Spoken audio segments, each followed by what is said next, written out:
Good morning. Update lang tayo. Hindi pa rin tayo magaling.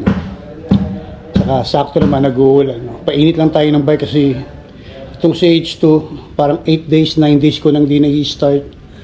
Tapos itong 10 hours since Sunday hindi ko pa na-i-start. So painit lang tayo.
So nakapagpainit na tayo ng bike.